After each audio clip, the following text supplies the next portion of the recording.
chers téléspectateurs de Nourri Moutassam TV, ravi de vous retrouver dans ce journal spécial Médina Cheikh pour vous retracer les événements qui s'y sont déroulés lors de l'intronisation du Mahdi, coïncidant au début de sa mission. Tout de suite, le développement. Du 28 au 30 janvier, Médina Cheikh avait célébré l'événement marquant de l'histoire musulmane, à savoir l'intronisation du Mahdi. Le vendredi 28 janvier, jour de la Hadaratul Juma, d'où la plupart des disciples venus partout dans ce monde ont rejoint les lieux. Les uns sont venus par leurs propres moyens, par contre les Daïras ont organisé un convoi bien animé pour rallier ensemble Médina Cheikh. Il s'agit de la Daïratul Iman Dakar, Cambérène, Thiès, Kaolack, Tivaouane Peulh, Rufisque, Sébikotane, sans oublier la Fédération du Waalo. Ils sont arrivés avant la prière de As.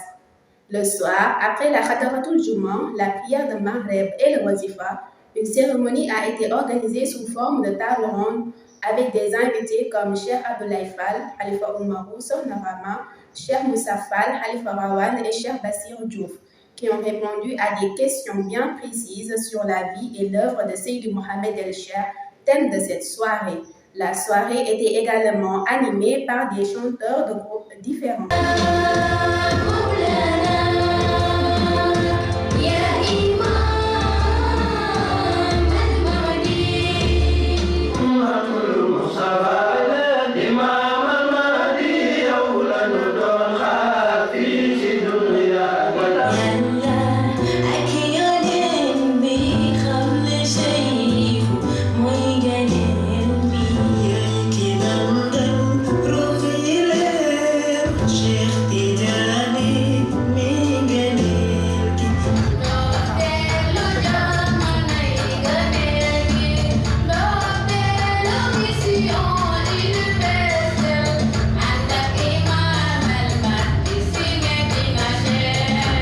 Le 29 janvier, jour de l'intronisation du Mahdi, coïncidant au début de sa mission, a été symbolique. Comme l'avait recommandé Seydi Mohamed El Cheikh, après la prière de Asr, toutes les personnes venues assister à cet événement ont porté du verre et se sont alignées dans la rue. Les hommes d'un côté, les femmes d'une autre, en face de la résidence du Mahdi. À 14h30, l'événement démarra par le zikr Allahu Nour la ilaha illallah. Au cours de ce zikr, Seydi Mohamed El Cheikh apparut aux environs de 15h25 du haut de sa résidence en tenue vert, écrit dessus Allahu Nour la ilaha illallah alif en lettres arabes, avec sa canne mystique, le turban vert et le chapelet à la main. À la fin de ce zikr, il adressa un message fort à ses disciples. Il les recommande d'adorer Allah, de suivre le prophète, d'écouter Maulaya Cheikh, quels que soient leurs états, de suivre les directives, et tous ceux qui respecteront ses recommandations chemineront avec lui jusqu'à 2075. Ce jour du 29, c'est le début et non la finalité de la mission, dit-il. Et leur seul ennemi, c'est Masih Dajjal. Sangbi affirma qu'ils sont là pour mener la mission et non se justifier auprès de quiconque. Il a répondu aux gens qui disaient qu'on le suivait pour le karama, que tel n'est pas le cas, on le suit pour ses connaissances. Il a précisé qu'il voulait soulever sa canne non pour la karama, mais à cause de ceux qui disaient qu'il n'assisterait pas ce jour du 29. Maulaya Cheikh Tidiane disait que sa principale priorité est que chacun de mes compagnons doivent juger son évolution spirituelle comme étant le karama que j'ai fait pour lui. Pour finir, il a demandé de rendre grâce à Maulaya Cheikh. Il a fini par remercier les disciples et l'ensemble des acteurs présents sur les lieux et à magnifier leur travail. Il les encourage également à continuer sur cette lancée car leur ligne de conduite, c'est le travail. Le soir, à 21h30, Seydi Mohamed El Cheikh a tenu un discours dans lequel il a retracé sa vie, son enfance, la famille dont il est issu, de la bonne éducation qu'il a reçue auprès de ses parents, ce qui lui a été utile par la grâce du Seigneur, de son apprentissage coranique, de sa vie scolaire, tout en étant un enfant mystique, de sa relation avec ses amis de longue date, et il a partagé des anecdotes.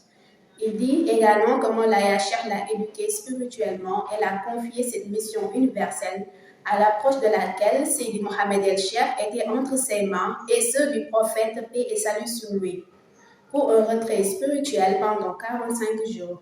Et la finalité, c'est qu'à son début, tous ses faits et gestes soient celles de Maulaya Cher.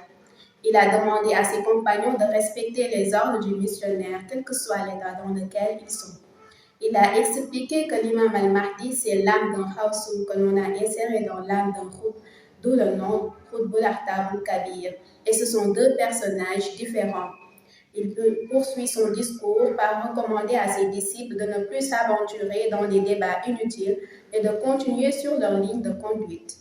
À la jeunesse consciente africaine d'essayer pacifiquement d'être dans les grands instants de décision en ayant les diplômes qu'il faut, et c'est ce qui peut régler le problème de l'Afrique. Les 30 derniers jours de la cérémonie, comme d'habitude, le Wazifat Isbar a été organisé après la prière de Asr. Tout juste après le Wazifa, Sangabi a tenu un discours pour rappeler qui est Maulaya Cher, ses grades en tant que Khatmiya et Katmiya du prophète, son grandeur, sa relation avec le prophète.